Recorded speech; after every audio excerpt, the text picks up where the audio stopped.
bir mektepte, bir balabakçada 20 жылдан beri, 15 жылдан beri iştiraklar. Bir meselesi, şu balabakçanı özünün büdjetinden salып koyğanda mamile olup kaldı.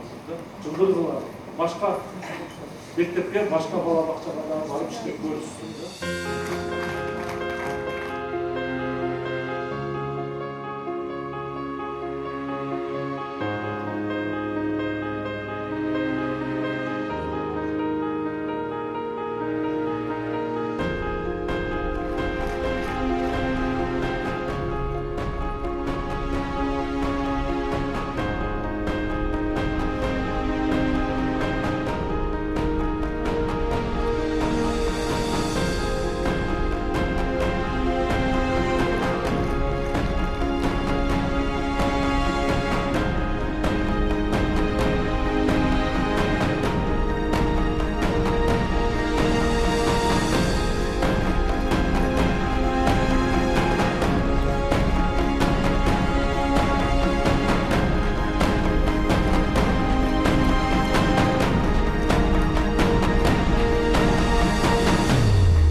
Delil Allah'a oluştu. Ben Cenab-ı biz Çapak Kırat Sürütümüzden çağırdık, güneşleri çağırdık, neden aklını vardık. 100 bin son akça verilir, yeteksiyle bir yaxşı banket oluşturacağız.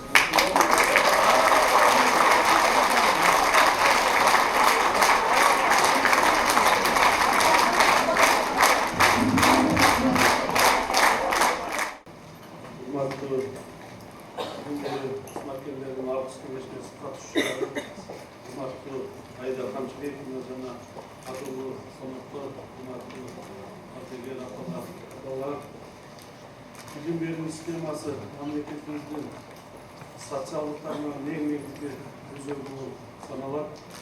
Hakkeni gelecekli kuru, gelecek üyelerine tatlıklı bilgileri, zarur meselelerinin bilgileri esepler. Bu bağlıkta muhallimlik kesip tümörlüklü cana, Muğur'dan ortasına fotoğrafı basa belirleyecek ülkeler. Muhallim birinci kesikte tolerantlı, bilimli, sabırlı, madaniyetli olmayı bilge başkalarına örnek olup, uğra yol ko'rsatıp, qo'ldan bekerligin, intellektuallık dengenin ko'tarishda da muhallimlerin negizli salımları var desem de yanlışlar. Ustattın ululuğu, günü koyduğunda demekçi, muhallimlerden ululuğu, hiç kadar kıyınçılıkta karavay, qo'mdun çıkmışlığı, bilimli safat için emgekten geldiğinizde. Sizlerin emgeğinizde tura bağlı, cana sizlerle sıyırmak ko'rsatımının bilimlerinin dengenin ko'tarıp, bizden milletimiz oldu seferler cana bilimlerin ülkesi sahip köklerimiz, Japonya'da imparatorlarda mamile var, kadar görürse Kırgızistan'da dağı oşondoy olukta oylayız koğanlar, bunlar bu konferansiya katışuları olmaktadır. Bolu başladı desek var bu. Bunlar prezidentimiz vardı mesela bu grup ayrıca muhallimlerin, branşlarının ayrılığın fotoğrafın negizinde etapında birinci etapında 30% fotoğrafı başlarda cami okuyucu fotoğrafı Rayım'dan Anadolu'ya tutan herkes verdi. Şunun için az aylık olsa şart yok dedim, alış olur. Yani öyle şimdi hareket kılıp bizim sapatlar yaxşı işlep veresizler. Japonya'nın Ünlü memleket, Germanya'nın esnafı olarak aldığı uşul şartkaдағы Құдайға шүгір деп жақсы hareket olur. Астымызда ардагер бізді оқытқан ағай әжелер отырады. Балтағы атқа қоныс қоршаған бүгінгі қауымның ішіне жетекшілеріміз отырады. Бұндан Союз мезгіліндегі Ош облысы, Ош шарының біз анализ қылып көріп отырмыз. Құрауым, мен жалған айттым басты. Ош шаары олбасы менен бир болуп турган кезде 10 жыл, 15 жылда билим сапаты боюнча олимпиада жыйынтыктары менен мына биринчи местени колдон чыгарбай жүргөн. Эмне бүгүн эмне үчүн жетишпей атат бизге? Шуну да анализ кылып иштешибиз керек. Башка шаарларда жакшы шарт түзүлүп, Ош шаарында жакшы болбойт ал.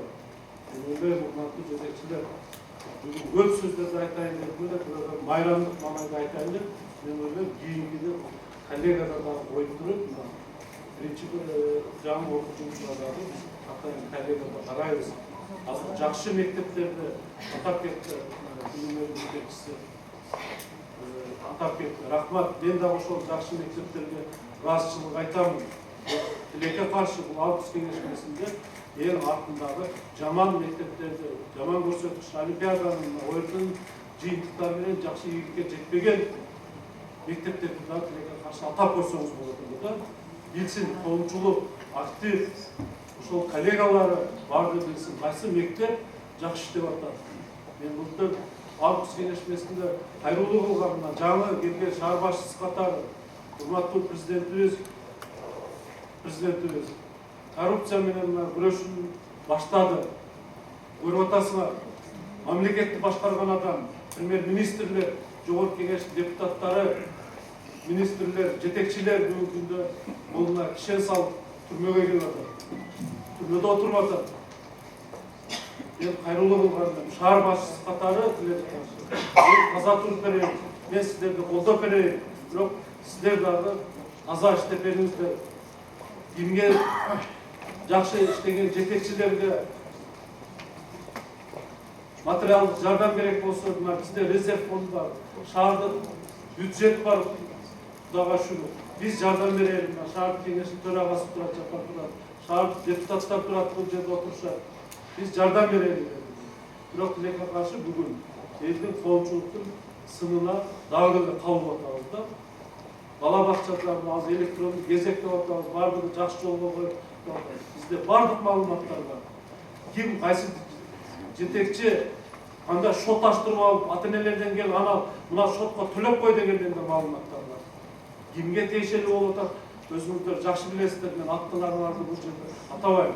Бирок атай турган мезгил келди. Бардыгын факты менен чыгарып беребиз. Ошон үчүн бизде жакшы сөз бар. Эсиң барда этегиңди жап деп. Туурабы? Ошол сөздү дайым сиздердин айлыгыңыздар аз, урматтуу мугалимдер. Мен түшүнөм. Жашаш керек, расход керек, бирок биз жардам берели. Жардам берели. Президенттин саясатын колдойлу. Коомчулуктун сынынан айрылайлы. Силер биз иштеген интеллигенцияны сиздерсиздер. Акылбы? Ушуга бир жакшы жардам бересиздер деп мен ойлойм. Жыл сайын билим берүү кызматкерлерине карата материалдык жана моралдык колдоолор болуп жатат. Жергиликтүү каржы буларынан эсебинен мугалимдердин коммуналдык төлөмдөрү үчүн жалпы 10 миллион 960 миң сом каралып, 2019 жылдын 6 айына 5 миллион 882 миң сом акча каражаты бөлүнүп берилди. Ошондой эле мектептердин оңдоп түзөштөрүнө 10 миллион сом, балдар бакчаларынын оңдоп түзөштөрүнө 9 миллион 915 миң сом бөлүнүп, керектүү курулуш материалдары алынды. Эгер жакшы болбой калган мектеп бала бакчалар болсо, буну биз токтотпостон 9 айдын менен ай сайын бизде мүмкүнчүлүк бар.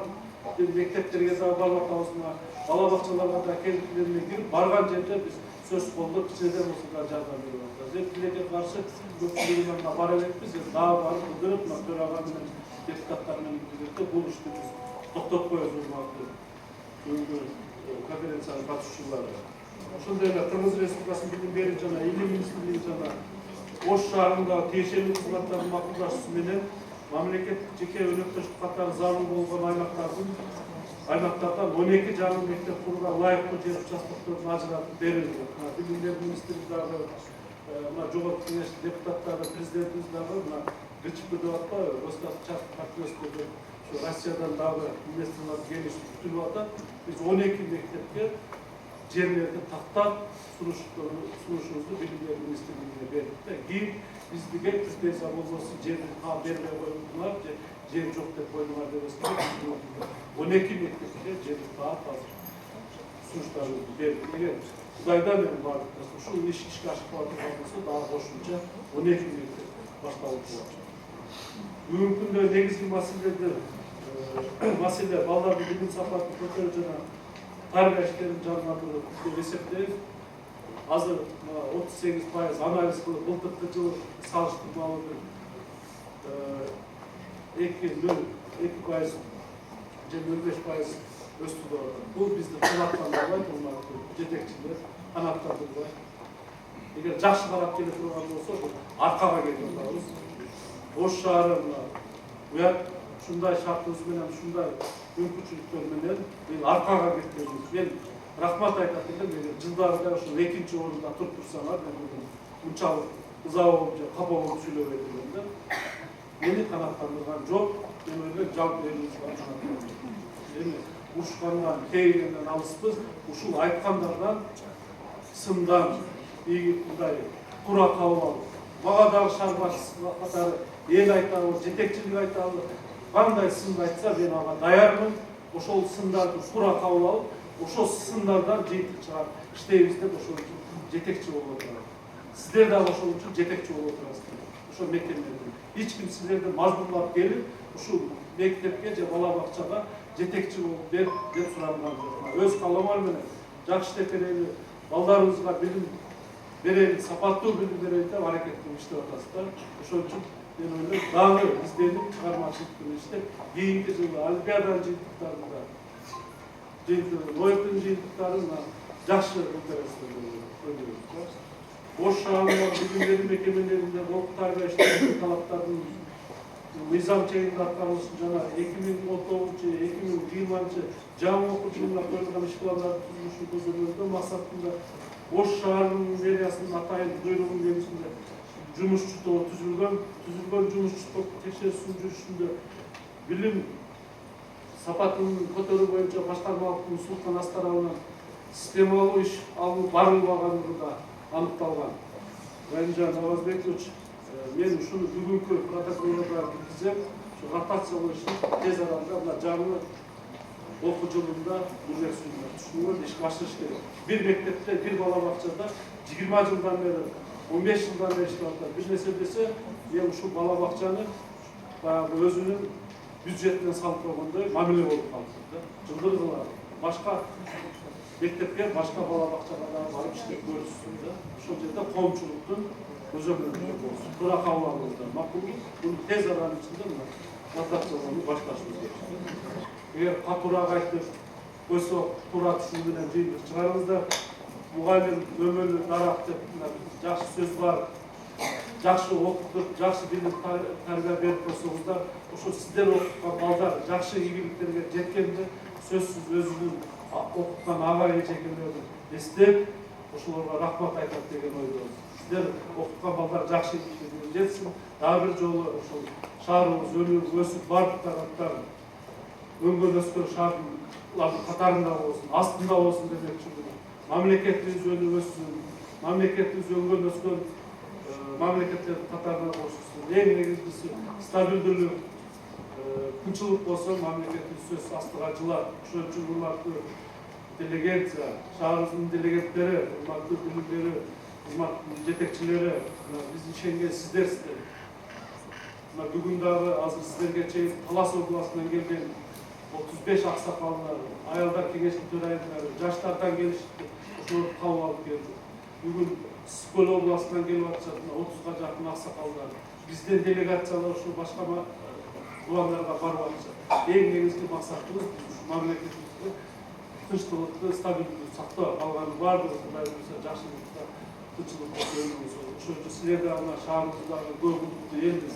Баскан турган жерде негизги максатыбыз улуттар аралык биримдик болуш керек. Эч кандай мына эл бузарларга жол бербешибиз керек. Ошондойлорду билип турсаңар, угуп турсаңар, бетке айткан сөздүн зары жок. Катуу айтып, ошолорду ынтымакка чакырып, анан кээде өзүбүз ушул эл жакшылары интеллигенция отурса, бир бузуку келсе, 100 адамдын арасында сөз сүйлөп атса, ошого кошулуп алып, угуп, бир жооп берип кое албайт алды. Мына сиздер билип атасыңар, мамлекеттин тарабынан кандай жакшы иштер башталып болуп аткандарын. Ошон үчүн сиздер Biz elге басқан тұрған жерде жақсы тәрбие беріп айтып тұрышымыз керек. Мақұлы, тыншылық болса барлығы жақсы болады. Анда көңіл бөлгеніңіздер жақсы. Барлығыңыздар еңбегіңізде бар. Еңбегіңізде бар. Шынша ата енеден жағында қамқорлықты жақсылықсызды білім бересіңдер. Анызда ұмытпасыңдар. Біреуін бәрі қайтқан кешіктер тура қалып алып, жетіп майрам-майрам болған